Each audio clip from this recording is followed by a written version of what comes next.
नमस्कार साथियों, चैनल हिंदी विषय एवं साहित्य में आप सभी का पुनः हार्दिक अभिनंदन है। और जैसा कि आप जानते हैं, हम चैनल पे कर रहे हैं 2000 महत्वपूर्ण प्रश्नों की सीरीज। इसके अंतर्गत ये हमारा पुराना पेपर नंबर 11 है। इससे पूर्व के 10 पुराने प्रश्न पत्र हम सॉल्व कर चुके हैं। यदि अभी तक आपने नहीं देखे हैं तो चैनल पर प्लेलिस्ट बनी हुई है पुराने पेपर के नाम से, आप वहां जाके चेक कर लें, क्योंकि ये सभी प्रश्न पत्र जितने भी मैंने आपको अभी तक करवाए हैं और आगे करवाने जा रही हूँ, इसमें जो प्रश्न मैं करवा रही हूँ वो सभी प्रतियोगी परीक्षाओं, चाहे आप टीजीटी दे रहे हो अथवा असिस्टेंट प्रोफेसर किसी भी राज्य से, सभी के लिए समान रूप से उपयोगी हैं। कई दिनों से मैं वीडियो नहीं डाल पा रही थी क्योंकि जिस फोन का स्पीकर है, किसी कारणवश उसमें तकनीकी खराबी आ जाने के कारण उतनी अच्छी आवाज़ मेरी रिकॉर्ड नहीं हो पा रही थी। तो काफ़ी दिनों बाद मैं ये वीडियो बना रही हूँ, लेकिन अब आपको नियमित वीडियो मिलते रहेंगे। आशा करती हूँ कि अब आगे इस प्रकार की कोई खराबी नहीं आएगी। आज हम सॉल्व करेंगे दिसंबर 2013 का सेकंड प्रश्न पत्र और दिसंबर 2013 का ही थर्ड प्रश्न पत्र। इसके अंतर्गत आज हमारा पहला प्रश्न रहेगा, कॉमरेड का कोट किसकी रचना है? तो यह मूलतः एक कहानी संग्रह है सृजोय का। ठीक है, 4 ऑप्शंस दिए हुए हैं, अमरकांत, राजेश जोशी और फणीश्वर नाथ रेणु। अमरकांत की कहानी की बात करूं तो जिंदगी और जोक हमने अपने चैनल पर पढ़ी है। फणीश्वर नाथ रेणु की मैं अगर बात करूं तो इनकी है ठुमरी और कई सारी इनकी प्रसिद्ध कहानियां हैं और हमने चैनल पे पढ़ी भी है इनकी। लाल पान की बेगम और एक दूसरी कौन सी पढ़ी थी हमने, तीसरी कसम, उफ मारे गए गुलफाम। अब यह जो दूसरा प्रश्न है, उक्ति व्यक्ति प्रकरण के लेखक कौन है? तो हम सभी जानते हैं, ये पूर्व में भी रिपीट हुआ था, उक्ति व्यक्ति प्रकरण के लेखक हैं दामोदर शर्मा और यह इनका एक व्याकरणिक ग्रंथ है जो इन्होंने 12वीं शताब्दी में लिखा था। अन्य जो 3 ऑप्शन है उनको देखते हैं। पुष्पदंत की रचना है महापुराण, नय कुमार चरित, इस तरीके की। रोड कवि की है राउल बेल जो कि एक चंपू काव्य है, और ठाकुर जगदीश्वर की है वर्ण रत्नाकर जो कि एक व्याकरणिक शब्दकोश है। व्याकरणिक शब्दकोश उसे नहीं कहेंगे, व्याकरणिक ग्रंथ नहीं है बल्कि मूलतः एक शब्दकोश है। मैथिली भाषा की प्राचीनतम कृति है। ये सभी प्रश्न अलग अलग पूछे जाते हैं, इसलिए मैंने आपको इसी ऑप्शन में चारों क्लियर कर दिया। और जो लोग पूर्व के प्रश्न पत्र सॉल्व कर चुके हैं उनको ये प्रश्न आसान लगेंगे। श्यामा स्वप्न के लेखक कौन है? तो यह ठाकुर जगन मोहन सिंह द्वारा लिखा गया उपन्यास है जो कि उन्होंने 1888 में लिखा था। आशा करती हूँ आपको मेरी आवाज़ अच्छी साफ आ रही होगी। यदि फिर भी कोई प्रॉब्लम है तो आप कमेंट करके मुझे बता सकते हैं। गोपाल राम गहमरी ये जासूसी उपन्यास लिखते हैं और किशोरी लाल गोस्वामी ये लगभग भारतेंदु का जो काल है उसके लेखक हैं। तेरी मेरी उसकी बात के लेखक हैं यशपाल। आगे देखते हैं, कौन सी बोली पश्चिमी हिंदी वर्ग की नहीं है? तो अवधी, बघेली और छत्तीसगढ़ी ये तीनों पूर्वी हिंदी वर्ग की हैं, अतः यह पश्चिमी हिंदी वर्ग की नहीं है। श ध्वनि का उच्चारण स्थान है तालव्य। ये जो मेरी स्पीड है थोड़ी सी जल्दी जल्दी आपको इसलिए करवा रही हूँ ताकि कम समय में हम 70 से लेकर 80 प्रश्न तक इस वीडियो में सॉल्व कर पाएं। जहाँ तक जिन प्रश्नों को बार बार जो प्रश्न रिपीट हो रहे हैं उनकी व्याख्या मैं यहाँ पे नहीं करूँगी और आप लोगों से मेरा यही कहना है कि आप पुराने प्रश्न पत्र किए बिना कोई भी पेपर दे रहे हो, अब नेट के साथ यदि अन्य कोई, जैसे आप बीएड करे हो तो आप पीजीटी टीजीटी दे रहे हो, चाहे आप केवीएस का दे रहे हो, एनवीएस का दे रहे हो, DSSB किसी भी का भी दे रहे हो या किसी भी राज्य का दे रहे हो, जिस भी कोई भी परीक्षा जब भी आप दें तो उसका एक सिलेबस और उसके पुराने प्रश्न पत्र, ये 2 चीज़ आपकी स्टडी टेबल पे जरूर होनी चाहिए। और इसीलिए मैं आपको ये सॉल्व करवा रही हूँ क्योंकि बहुत से बच्चों को ये नहीं मिल पाते और जो बाजार में उपलब्ध गाइड है या जहाँ से प्रश्न पत्र आप देखते हो पुराने, उसमें मिस प्रिंट होता है, यानी कई प्रश्नों के उत्तर गलत दिए होते हैं। अब यहाँ हम सब लोग इनको मिलकर सॉल्व कर रहे हैं तो यदि कोई गलती भी है तो वो पकड़ में आ जाती है। वीडियो को आप पूरा देखें, बीच में वीडियो को बंद ना करें और वीडियो आपको अच्छा लगे या इस वीडियो के माध्यम से एक भी नया प्रश्न आपको सीखने को मिले तो वीडियो को लाइक करना ना भूलें। आगे देखते हैं, भाषा और समाज के लेखक कौन हैं? तो प्रगतिवादी जो विचारक हैं मार्क्सवादी रामविलास शर्मा, उनकी प्रसिद्ध कृति है भाषा और समाज। अनुमितिवाद की अवधारणा शंकुक की है, बार बार मैं रिपीट कर चुकी हूँ कि ये भरत के रस सूत्र के 4 व्याख्याकार जो लेखक हैं उनमें से एक हैं, ये तीसरे नंबर के हैं। ये जादू यथार्थवाद के प्रतिष्ठापक हैं बुआलो और उत्तर संरचनावाद के मुख्य विचारक हैं सास्यू। अर्धकथानक किस भाषा की रचना है? पूर्व के प्रश्न पत्र में हमसे पूछा गया था कि अर्धकथानक के लेखक कौन है, तो हमने उसमें देखा था बनारसी दास जैन। और यह भी पूछा था कि अर्धकथानक किस तरीके की रचना है, तो किस विधा की रचना है, तो आत्मचरित है ये। और अब थोड़ा सा अलग पूछ लिया कि इसकी भाषा क्या है, तो इसकी भाषा है ब्रज। तीनों याद रखना है। अर्धकथानक आत्मचरित है, बनारसी दास जैन द्वारा ब्रज भाषा में लिखा हुआ है। ठीक है, ये सारी चीजें आपको याद रखनी है। कौन सी दलित आत्मकथा नहीं है? अब देखिए, मुर्दहिया डॉक्टर तुलसीराम, यह हमारे सिलेबस में है नेट परीक्षा के में, ये हमें याद है। झूठन ओम प्रकाश वाल्मीकि की प्रसिद्ध आत्मकथा है, दलित आत्मकथा है, ये भी हम जानते हैं। नागफनी के हैं रूप नारायण सोनकर। ठीक है, अब बचती है हमारी अपनी खबर, तो यह उग्र पांडे वेचन शर्मा उग्र की रचना है, अतः यह दलित आत्मकथा नहीं है। आत्मकथा तो है लेकिन दलित साहित्य के अंतर्गत इसकी गणना नहीं करते, तो सही उत्तर होगा सी, अपनी खबर। उज्ज्वल वरदान चेतना का सौंदर्य जिसे सब कहते हैं, यह पंक्ति कामायनी के किस सर्ग से है? तो यह कामायनी के लज्जा सर्ग से ली हुई पंक्तियां हैं, और कामायनी की रचना प्रसाद जी ने 1935 में की थी। हमारे सिलेबस में इसके कुछ सर्ग लगे हुए हैं, और शीघ्र ही मैं इसको पूरा ही सोच रही हूँ कि पूरी पुस्तक जो है महत्वपूर्ण है, क्योंकि आगे नेट के बाद असिस्टेंट प्रोफेसर जब आप देंगे तो उसके लिए क्या है, अलग अलग राज्यों में अलग अलग सर्ग लगे हुए हैं, और अभी हमारे पास लॉकडाउन का अतिरिक्त समय है, तो इस बेहतरीन काव्य कृति को हम पूरा पढ़ें, ऐसी मेरी एक हार्दिक इच्छा है कि आपको इस चैनल के माध्यम से कुछ गुणवत्तापूर्ण विषय सामग्री में उपलब्ध करवाऊं। तो उसी दिशा में एक छोटा सा प्रयास मैं शुरू करना चाह रही हूँ, देखते हैं कब तक हो पाता है। वैसे मैंने जन्माष्टमी के लिए सोचा था कि आपके लिए एक अच्छा सा सरप्राइज मैं दूंगी, क्योंकि बहुत सी आप में से बहुत से ऐसे साथी हैं मेरे जो मेरे साथ हिंदी साहित्य की बेहतरीन रचनाओं को पढ़ना और सुनना चाहते हैं।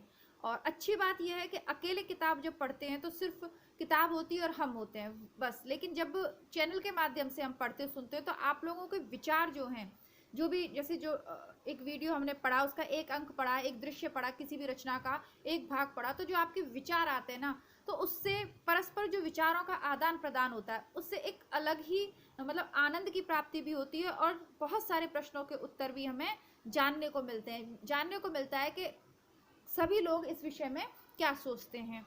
तो जल्दी ही इसके बारे में आपको बताऊंगी। आगे देखते हैं।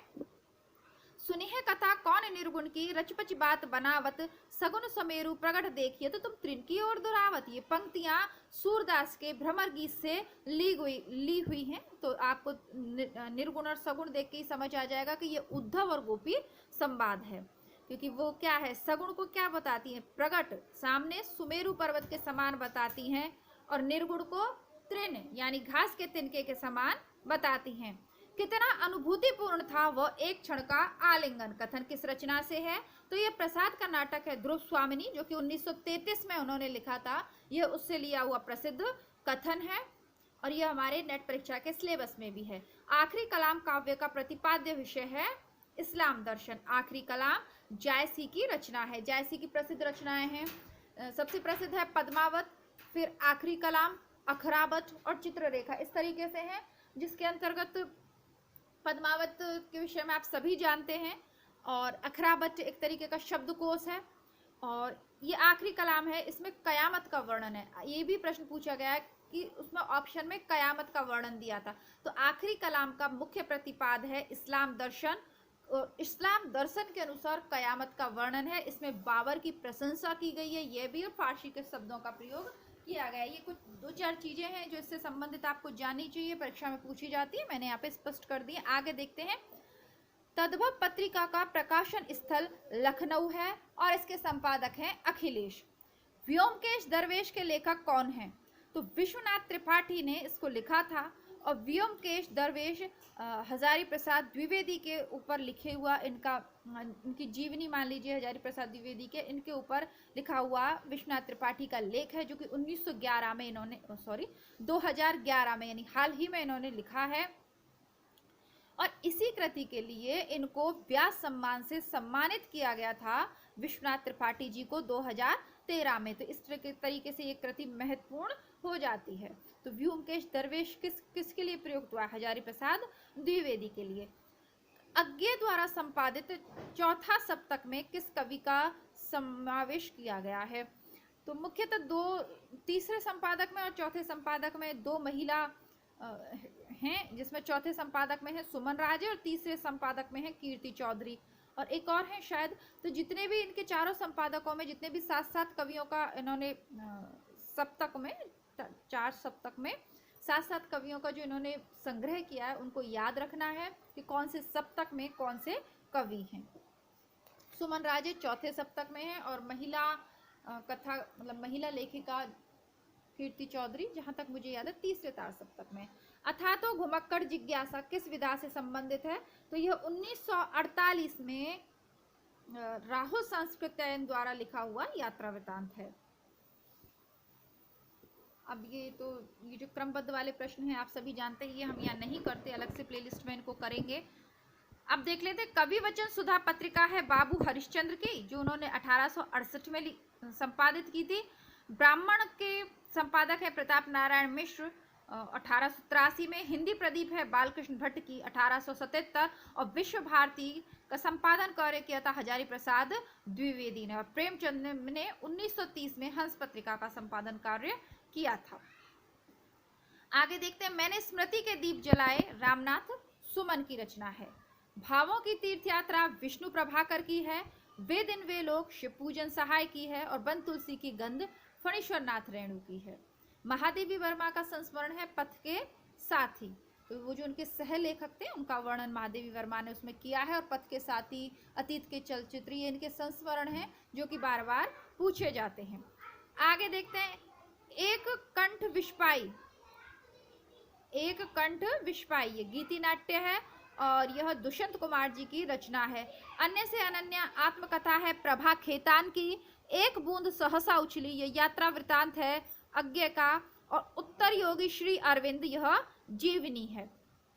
आगे देखते हैं, हरिजन गाथा ये एक लंबी कविता है नागार्जुन की। बाघ कविता है केदारनाथ सिंह की, सिंह और बाघ इसको देख लीजिएगा, ट्रिक है। शिवाजी का पत्र बहुत ही निराला है ना, क्योंकि शिवाजी भी तो एक निराले व्यक्तित्व हुए हैं, तो उसी तरीके से जब छत्रपति महाराज का जब पत्र है तो वो थोड़ा निराला ही होगा। और प्रमुथ्यो गाथा यह रचना है धर्मवीर भारती की। तो इस प्रकार आप इनको मैच कर लीजिएगा। आगे देखते हैं, देखिए जो आपको आते हैं उसके बारे में जो कुछ तो प्रश्न ऐसे जो पुराने प्रश्न पत्र में से रिपीट होते आ रहे हैं वो तो आपको रट ही जाएंगे। जो नहीं आ रहे हैं उसको सीधा सा, जैसे कि आपको शिवाजी का पत्र नहीं है तो बस इसको रजिस्टर पे लिखिए शिवाजी का पत्र, आगे लिख लीजिए निराला। यानी जो रचना के रचनाकार नहीं पता है, एक ऐसी लिस्ट बनाते चलिए आप मेरे साथ साथ जल्दी जल्दी, बस उसमें कुछ डिटेल नहीं लिखनी है, कुछ नहीं लिखना है, एक तरीके से शॉर्ट नोट्स से बना लीजिए जिन्हें आप परीक्षा से एक दिन पहले रिवाइज कर पाए। बस रचना और रचनाकार, जो रचनाएं आपको नहीं आती हैं। अब कुछ कथन है, मैं साहित्य को मनुष्य की दृष्टि से देखने का पक्ष पाती हूँ। हजारी प्रसाद द्विवेदी का है। नाद सौंदर्य से कविता की आयु बढ़ती है। तो हम सभी रामचंद्र शुक्ल के महत्वपूर्ण निबंधों की जो प्लेलिस्ट बनी हुई है उसके अंतर्गत कविता क्या है निबंध पढ़ चुके हैं, वहीं से लिया हुआ है। स्थापना और तर्क में भी यह पूछा जाता है। साहित्य जन समूह के हृदय का विकास है, ये बालकृष्ण भट्ट का निबंध है। और आचरण की सभ्यता, यह निबंध किसका है? सरदार पूर्ण सिंह का। और सरदार पूर्ण सिंह का मजदूरी और प्रेम हम पढ़ चुके हैं। तो ये सभी निबंधों से ली हुई पंक्तियां हैं, तो आप आसानी से कर देंगे। और जो प्रताप नारायण मिश्र हैं जिनकी ब्राह्मण पत्रिका निकलती थी, तो इनके हैं नाक, भौं, मूछ, दांत, इन सब से जो संबंधित निबंधों से कोई प्रश्न पूछा जाए तो वो आप प्रताप नारायण मिश्र भी लगा सकते हैं। मेरे राम का मुकुट भीग रहा है, निबंध हम पढ़ चुके हैं विद्यानिवास मिश्र का। प्रिया नीलकंठी है कुबेरनाथ राय का। ठेले पर हिमालय है धर्मवीर भारती का। और आलोक पर्व है हजारी प्रसाद द्विवेदी का प्रसिद्ध निबंध है। अब मुझे लग रहा है कि हजारी प्रसाद द्विवेदी के निबंधों की भी मैं अलग से प्लेलिस्ट बनाऊं, जिस प्रकार शुक्ल के निबंधों को मैंने नेट पर निबंध प्लेलिस्ट के अंतर्गत संग्रहित न करके अलग से संकलन किया, उसी प्रकार हजारी प्रसाद द्विवेदी के भी सभी निबंध बहुत महत्वपूर्ण हैं, तो उनकी भी मैं अलग से प्लेलिस्ट बना दूंगी, जहाँ पे आपको आलोक पर्व, अशोक के फूल, ये सारे निबंध वहाँ मिल जाएंगे। आगे देखते हैं, अज्ञे की लाइनें हैं, रूपों में एक अरूप सदा खिलता है। ये इनकी जो कविताएं उनसे ली हुई लाइनें हैं। निराला की पंक्तियां हैं, बांधो न ठाव इस नाव बंधु, बांधो न नाव इस ठाव बंधु, आसानी से कर लेंगे क्योंकि ये सिलेबस में एज इट इज लिखा हुआ है हमारे में। इकाई नंबर जो कविता वाली इकाई है 5 उसमें। पंत की है मुक्त करो नारी को मानव, और शमशेर बहादुर सिंह की तो प्रसिद्ध पंक्तियां जो बार बार पूछी जाती हैं, बात बोलेगी हम नहीं भेद खोलेगी बात ही। ठीक है, आगे देखते हैं। केशव कहीं ना जाए का कही, ये तुलसी की है। अविगत गति कुछ कहत ना आवे, सूरदास की है। राम भक्ति के न्यारे तीर, कबीर की पंक्तियां जोरी लाए रकत के लिए, यह जैसी की पंक्तियां हैं। ठीक है, मीराबाई की इसमें से कोई भी पंक्ति नहीं है। बसु मेरे नैनन में नंदलाल, और कई सारी पंक्तियां हैं। मेरो तो गिरधर गोपाल, इनके तो भजन ही बहुत प्रसिद्ध हैं। आगे देखते हैं। रस रहस्य रचना है कुलपति मिश्र की, रस सारांश रचना है भिखारी दास की, और कवि कल्पतरु है चिंतामणि की, और ललित ललाम है मतराम की। ठीक है, आगे देखते हैं। कवितावली और विनय पत्रिका दोनों की भाषा है ब्रज, दोनों की भाषा है ब्रज। ठीक है, पृथ्वीराज रासो की भाषा है पिंगल, बरबे नाई का भेद की भाषा है अवधि, और अमीर खुसरो की मुकुरियां हैं खड़ी बोली में। कवितावली तुलसीदास की है, पृथ्वीराज रासो चंद्रवरदाई की है, बरबे नाई का भेद रहीम की है, और अमीर खुसरो की मुकुरियां तो उनकी स्वयं की हैं। ठीक है, इस प्रकार ये स्थापना और तर्क की अलग से प्लेलिस्ट बनी हुई है, आप चेक कर लीजिएगा। आप में से बहुत सारे लोग बार बार प्रश्न तो पूछते रहते हैं कि स्थापना एवं तर्क के प्रश्नों को कैसे सॉल्व करें, क्योंकि ये 5 आते हैं अर्थात 10 नंबर के आते हैं, ये कठिन लगते हैं। लेकिन स्थापना और तर्क की जो प्लेलिस्ट बनी हुई है उसको जाके आप लोग चेक नहीं करते हैं, तो ये आपकी थोड़ी देखिए अच्छी बात नहीं है। आपको जाके स्थापना और तर्क वाली प्लेलिस्ट को जरूर चेक करना चाहिए। साथ ही साथ आप उनको करें, 2 से 3 बार रिवीजन कर लें परीक्षा से पहले उसका। उसमें अन्य तरीके के प्रश्न नहीं है, बल्कि सारे के सारे स्थापना एवं तर्क वाले ही प्रश्न हैं। अतः आप वहाँ चेक कर लें उनको। बार बार करने पे आपको वो समझ आ जाएंगे कहाँ से पूछे जाते हैं, किस प्रकार हल करना है, तरीका क्या है, सब कुछ मैंने वहाँ बता दिया है। तो यहाँ दोबारा अपना समय हम व्यर्थ नष्ट नहीं करेंगे। ये जो गद्यांश है ये रामचंद्र शुक्ल का जो निबंध है कविता क्या है उसमें से लिया हुआ। कविता क्या है निबंध, श्रद्धा भक्ति सहित जितने भी महत्वपूर्ण निबंध हैं जहाँ से स्थापना एवं तर्क वाले प्रश्न पूछे जाते हैं, बनते हैं, करवा चुकी हूँ, तो इसमें भी समय व्यर्थ नहीं करेंगे। जल्दी से हम शुरू करेंगे हमारा दिसंबर 2013 का तृतीय प्रश्न पत्र। ठीक है, आइए शुरू करते हैं। देखिए, इन वीडियो बहुत आपके लिए उपयोगी होने वाले हैं। ये पुराने पेपर जो भी हैं, जो लोग लंबे समय से तैयारी कर रहे हैं या हिंदी साहित्य से जुड़े हैं, प्रतियोगी परीक्षाएं जो देते हैं, वो जानते हैं कि पुराने पेपर के माध्यम से जो आप तैयारी करते हो उसका मुकाबला तो हो ही नहीं सकता। इसलिए वीडियो को पूरा देखें ध्यानपूर्वक। और भी कोई समस्या आपको हिंदी साहित्य से संबंधित तो आप कमेंट में मुझे लिखें। कुबले माला कथा के रचनाकार हैं उद्योतन सूरी, मेरुतुंग का है प्रबंध चिंतामणि, दामोदर शर्मा का है उक्ति व्यक्ति प्रकरण, और हेमचंद्र का है कुमारपाल चरित्र। खुसरो की रचना खालिकवारी वस्तुतः क्या है, फारसी हिंदी शब्दकोश है।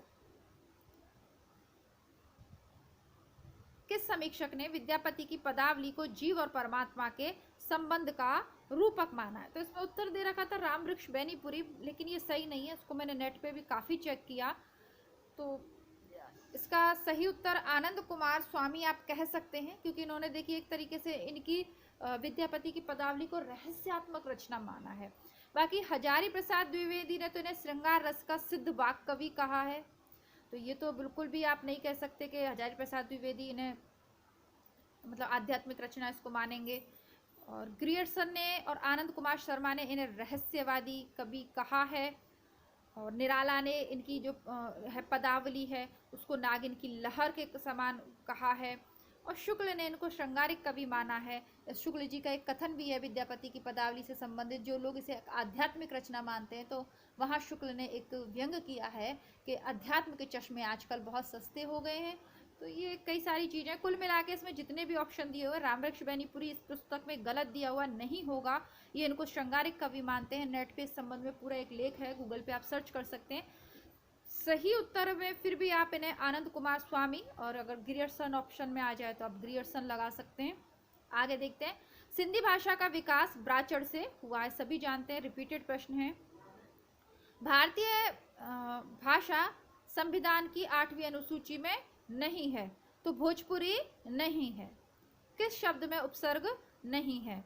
तो अपमति दिया हुआ था, जबकि ये बिल्कुल गलत है। सही उत्तर होगा अपराध। इस पुस्तक में अपमति प्रिंट था, लेकिन सही उत्तर है अपराध। जैसा कि मैंने कहा कि पढ़ने से ज़्यादा सही है कि आप सही विषय सामग्री का चयन करें, क्योंकि पढ़ने के चक्कर में आप गलत। भैया बाहर है, भैया ऊपर गया है, आप देख लो। पानी दीदी दे देंगी, जा दीदी से ले लो। सब रस के रचनाकार हैं मुल्ला वजही। सब रस के जो 19 सॉरी गुड़िया के आने से थोड़ा सा डिस्टरबेंस हो गया है ना, चलिए ध्यान केंद्रित करते हैं। सब रस 1635 में लिखी गई उर्दू की एक रचना है जिसके रचनाकार है मुल्ला वजही, और ये दक्खनी गद्य में इसको लिखा गया था। उर्दू साहित्य की प्रथम गद्य रचना माना जाता है सबरस को, इसलिए ये महत्वपूर्ण है। और इस ऐसा ही एक प्रश्न 10वें नंबर के प्रश्न पत्र में भी हमने सॉल्व किया था, जहां मिलान करने वाले में मुल्ला वजही को हमने दक्खनी गद्य के साथ सुमेलित किया था। फोर्ट विलियम कॉलेज की स्थापना 1800 ईस्वी में हुई थी और इससे संबंधित काफ़ी सारा मैं आपको पढ़ा चुकी हूँ। 1800 ईस्वी में लॉर्ड वेलेजली ने कलकत्ता में फोर्ट विलियम कॉलेज की स्थापना की थी और हिंदुस्तानी के प्रथम प्राध्यापक के रूप में गिलक्राइस्ट की यह नियुक्ति की गई थी। सदल मिश्र, लल्लूलाल मिश्र, ये सब लोग इससे संबंधित थे।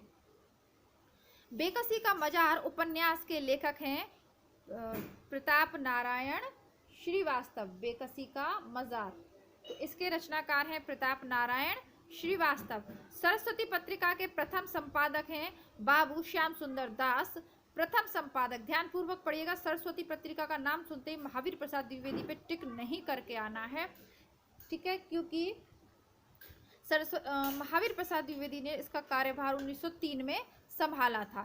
काव्य हेतुओं में व्युत्पत्ति का सही अर्थ है लोक ज्ञान। काव्य हेतुओं में व्युत्पत्ति का सही अर्थ है लोक ज्ञान। मनोविश्लेषणवाद से जुड़े विचारक नहीं हैं, तो छात्र जो हैं वो अस्तित्ववादी हैं, मनोविश्लेषणवादी नहीं है। जुंग से रिलेटेड प्रश्न पिछली 2019 की दोनों परीक्षाओं में पूछे गए हैं। इसको थोड़ा विस्तार से देखेंगे जब हम पाश्चात्य विचारकों वाला करेंगे साहित्य शास्त्र। फिलहाल देख लेते हैं, मनोविश्लेषणवाद से जुड़े विचारक नहीं हैं, तो ये छात्र नहीं है क्योंकि अस्तित्ववादी हैं। काव्य गुणों के प्रतिष्ठापक आचार्य हैं वामन। वैदग्धा भंगी भणिति किसका सूत्र है? कुंतक का। हठयोग का प्रभाव किन कवियों में किस पर पड़ा है? तो गोरखनाथ थे, वो नाथ संप्रदाय में हठयोग के प्रवर्तक माने जाते हैं।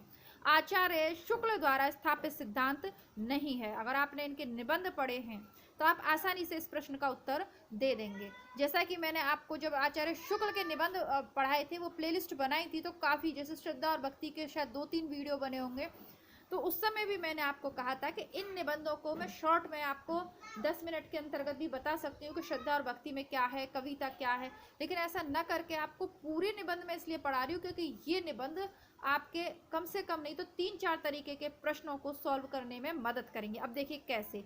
लोक काव्य में लोकमंगल की साधनावस्था, ये इनका निबंध का टॉपिक था, ठीक है, ये आपको आएगा। हृदय की मुक्तावस्था क्या कहलाती है? रस दशा कहलाती है। ये इनकी कविता क्या है? निबंध की प्रसिद्ध पंक्तियां हैं, पहले ही पैराग्राफ में ये दी हुई थी। विरुद्धों का सामंजस्य, ठीक है, तो ये भी आप जानते हैं कि ये शुक्ल ने तुलसी के काव्य के बारे में ये कहा है। तो ये तीनों चीजें तो आपने पढ़ ली, बचा एक विसंगति बोध, तो ये हमने पढ़ा नहीं, तो इसको आप इस आधार पे कर सकते हैं। एलिमिनेट के आधार पर भी आप प्रश्नों के उत्तर निकाल सकते हैं यदि आपने अच्छे से पढ़ के गए हैं। संकलन त्रय में किसकी गणना नहीं की जाती? तो प्रभाव संकलन नहीं होता, समय, स्थान और कार्य की गणना की जाती है। हिंदी जाति की अवधारणा के पुरस्कर्ता हैं रामविलास शर्मा, जिनकी एक पुस्तक पिछली वाले प्रश्न पत्र में हमने देखी थी, भाषा और समाज। प्रमुख मार्क्सवादी आलोचक हैं और मार्क्सवादी आलोचकों से एक न एक रचना पूछी जाती है। भाषा और संवेदना के लेखक हैं रामस्वरूप चतुर्वेदी।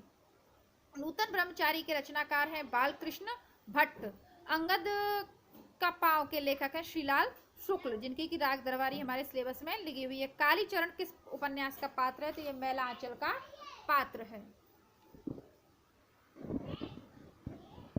महिला कथाकार हिंदी की नहीं है, तो महाश्वेता द्विवेदी, यह बांग्ला लेखिका हैं और इनका कुछ वर्षों पूर्व भी देहांत हुआ। बहुत ही प्रसिद्ध लेखिका रही हैं, काफ़ी अच्छा काव्य इन्होंने लिखा है। इनकी एक रचना मैंने पढ़ी है, तो उसको पढ़ के मैं काफ़ी प्रभावित हुई, लेकिन अभी बहुत ज़्यादा इनके विषय में मैं नहीं पढ़ पाई हूँ।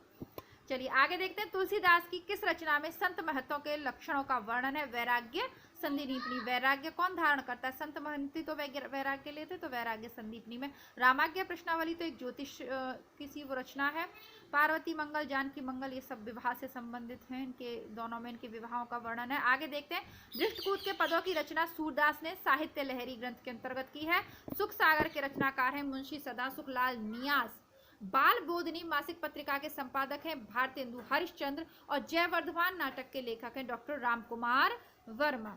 मुकुल नामक कविता संग्रह सुभद्रा कुमारी चौहान का है। राही कहानी जब आपको पढ़ाई थी तो मैंने परिचय में आपको बताया था, मुकुल और त्रिधारा दोनों काव्य संग्रह इनके हैं और इनसे प्रश्न पूछे जाते हैं।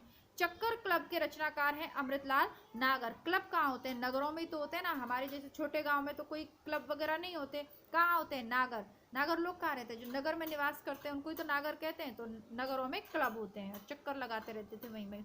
चेखव एक इंटरव्यू किसकी रचना है? तो ये राजेंद्र यादव जी की रचना है। यह रूप शक्ति सौ सियो, यह रूप त्रिवन कर जियो काव्य पंक्ति किस कवि की है? तो इसमें मलिक मोहम्मद जायसी दे रखा है, कहीं कुतुबन दे रखा है, लेकिन ये दोनों ही गलत है ना। एक अच्छे से प्रकाशक के और भी मैंने पुराने प्रश्न पत्र पढ़े हैं तो दोनों ही गलत है। मैं आपको बता दूं, इसका सही उत्तर है मंजन। मंजन की जो मधुमालती कविता जो पुस्तक है वहां से ये पंक्तियां ली हुई हैं। तो आपको ध्यानपूर्वक देखना है कि ना तो कुतुबन इसका उत्तर है और ना जायसी। इसका सही उत्तर होगा मंजन, जो कि इसमें ऑप्शन में था ही नहीं, तो इसलिए इसको हटा दिया गया था प्रश्न को, या हटा दिया गया होगा। जसोदा कहा कहो हो बात, तुम्हारे सुत के करतम मोह पे कहे नहीं जात। चतुर्भुज दास की प्रसिद्ध पंक्तियां, जो कि कुंभन दास के पुत्र थे और अष्टछाप के कवि थे। यह अभिनव मानव प्रजा सृष्टि द्वैता में लगी निरंतर ही वर्णों की करती रही वृष्टि। जो शंकर प्रसाद की पंक्तियां हैं, कमलेश्वर द्वारा रचित नहीं है। एक और जिंदगी, क्योंकि ये कहानी हमने चैनल पे पढ़ी है, यदि आपको ये पता है कि कौन सी नहीं है। राजा निर्वंशिया भी अगर आपने चैनल पे पढ़ी है, क्योंकि सिलेबस में नेट के, तो उसमें भी मैंने बताया था कि मांस का दरिया और कस्बे का आदमी प्रसिद्ध कृति कहानी है इनकी जो पूछी जाती है। नहीं भी पढ़ी है तो एक और जिंदगी तो मैंने आपको पढ़ाई है, और वो मोहन राकेश की। ऐसे भी आप कर सकते हैं। मित्र संवाद पत्र साहित्य किनके बीच लिखे पत्रों का संग्रह? रामविलास शर्मा और केदारनाथ अग्रवाल। पूर्व में पढ़ के आए हैं हम। वृंदावन लाल वर्मा की कृति कौन सी है? भुवन विक्रम। गोदान प्रेमचंद की है। चित्रलेखा भगवती चरण वर्मा का। और यही सच है कहानी हम पढ़ चुके हैं किसकी? मन्नू भंडारी की। तो भुवन विक्रम का है। भुवन विक्रम कृति वृंदावन लाल वर्मा की है। जीवनी पर उपन्यास नहीं है। भूले बिसरे चित्र। कौन सा उपन्यास अधूरा नहीं है? तो रत्ना की बात अधूरा नहीं है। इरावती प्रसाद का यह भी अधूरा है। मंगलसूत्र प्रेमचंद का यह भी अधूरा है। चोटी की पकड़ मुझे नहीं याद आ रहा किसका, लेकिन रत्ना की बात पूरा उपन्यास है। लगता नहीं है दिल मेरा कृष्ण अग्निहोत्री जी की रचना है। कोई कोई नाम बड़े अच्छे लगते हैं मुझे। लगता नहीं है दिल मेरा, ये आम बात है। कभी कभी दिल लगता ही नहीं है, पता नहीं क्या ढूंढता है मन के, कहीं भी जाके चैन नहीं मिलता। अब 8-10-15 दिन से मैं आप लोगों के लिए वीडियो नहीं बना पा रही थी। आप लोगों से मतलब एक तरीके से जो कमेंट के माध्यम से जो आदान प्रदान होता है विचारों का, नहीं हो पा रहा था। तो मेरे साथ भी यही स्थिति हो रही थी, लगता नहीं है दिल मेरा। अब आप लोगों के लिए से जब तक बात नहीं हो जाती, आप लोग अच्छे अच्छे कमेंट जब तक नहीं कर देते, तब तक मेरा भी दिल नहीं लगता। काम वाम करते हुए भी लगता है कि यार कुछ सुना सुना है ना। आज तो आप लोगों में से किसी का कमेंट भी नहीं आया। बड़ी बहुत अच्छा सा फीलिंग होती है, बहुत अच्छी सी अनुभूति होती है जब आप लोगों के कमेंट आते हैं ना, बहुत अच्छा लगता है। चलिए आगे देखते हैं। पता नहीं आप लोगों को इन 10-15 दिन में याद रहा या नहीं लगा, लेकिन मैंने आप लोगों को बहुत मिस किया। आगे देखते हैं। सत्यनारायण कवि रत्न की रचना है भ्रमरदूत।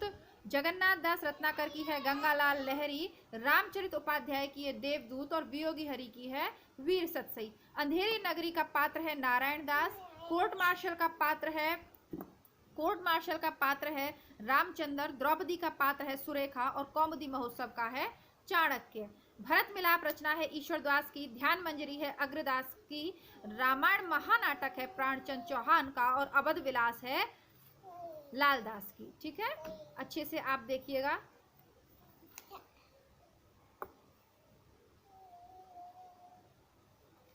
आगे देखते हैं। नंददास की है रूप मंजरी। श्री भट्ट की है युगल शतक। रसखान की है प्रेम वाटिका। हरिराम व्यास की है रागमाला। आगे देखते हैं। शब्दार्थो शरीरम तावत काव्यम। यह पंक्तियां हैं वामन की। काव्यम ग्रहम अलंकारात शब्दार्थ शरीरम तावत काव्यम, यह पंक्तियां हैं दंडी की। काव्यम ग्राहम अलंकारात, वामन की। मुख्यार्थ हित दोष, यह है मम्मट की। और करोति कीर्तिम प्रीतिम च साधु काव्यम निबंधम, यह पंक्तियां हैं भामह की। महान कवि वही हो सकता है जो साथ में गंभीर दार्शनिक हो। कॉलरिज का कथन है, कविता व्यक्तित्व की अभिव्यक्ति नहीं बल्कि उससे पलायन है। टी.एस. एलियट की प्रसिद्ध पंक्तियां हैं, काव्य भाषा तथ्यात्मक नहीं रागात्मक होती है। I.A. रिचर्ड्स। और महान व्यक्तित्व ही महान विचारों से संप्राप्त होता है। तो महान विचारों की जहां बात है, लॉन्जाइन्स का सिद्धांत है उदात्त का। जब पाश्चात्य विचारकों को आप पढ़ेंगे ना तो ये सब चीजें क्लियर हो जाएंगी। और लॉन्जाइन्स के उदात्त सिद्धांत किससे संबंधित है, पिछले प्रश्न पत्र में पूछा था, 4 ऑप्शन दिए थे, वहां मैंने आपको बताया था कि जब उदात्तता की बात होती है तो विचारों की उदात्तता होनी चाहिए कवि में, लेखक में, ठीक है। तो विचार वहां पे ऑप्शन में था, इसीलिए मैंने उसको हाईलाइट किया है। दृढ़ ऊर्जा टूटत कुटुंब जुरत चतुरचित प्रीत, परत गांठ दुर्जन ही है, यह दई नई यह रीत। तो यह असंगति अलंकार का उदाहरण है। चंचल अंचल सा नीलांबर, ये उपमा अलंकार है। अंचल सा खिला हो ज्यों बिजली का फूल, मेघ वन बीच गुलाबी रंग, तो यह सी का ऑप्शन है। उत्प्रेक्षा ज्यों, उत्प्रेक्षा अंबर पन घट में डुबो रही, तारा घट उषा नागरी, तो सीधा सीधा रूपक अलंकार है। देखिए गुड़िया ने कितनी जल्दी पेन चलाया मेरी इस पे। कितना अकेला हूं मैं इस समाज में, कौन कहते हैं, रघुवीर सहाय। पिस गया वह भीतरी और बाहरी, दो कठिन पाठों के बीच, यह ट्रेजेडी है। नीच मुक्ति बोध की कविताएं हम पढ़ चुके हैं, जितनी भी हमारे सिलेबस में लगी हुई हैं वहीं से है ये। वे पत्थर जोड़ रहे हैं तुम सपने जोड़ रहे हो, नागार्जुन की है। मैं ही हूँ बसंत का अग्रदूत, निराली बात करने वाले कौन है, निराला।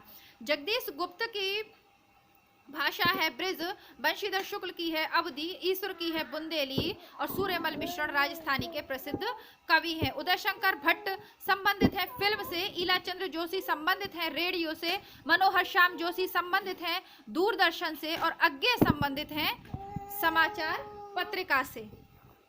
इसी के साथ ये प्रश्नों की हमारी श्रृंखला यहाँ पर समाप्त होती है। मिलती हूँ कल एक नए प्रश्न पत्र के साथ। आज थोड़ा सा गुड़िया की वजह से आपको डिस्टर्बेंस हुआ, उसके लिए थोड़ा सा क्षमा प्रार्थी हूँ।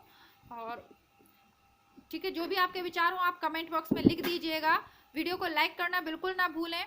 नमस्कार, धन्यवाद, जय हिंद।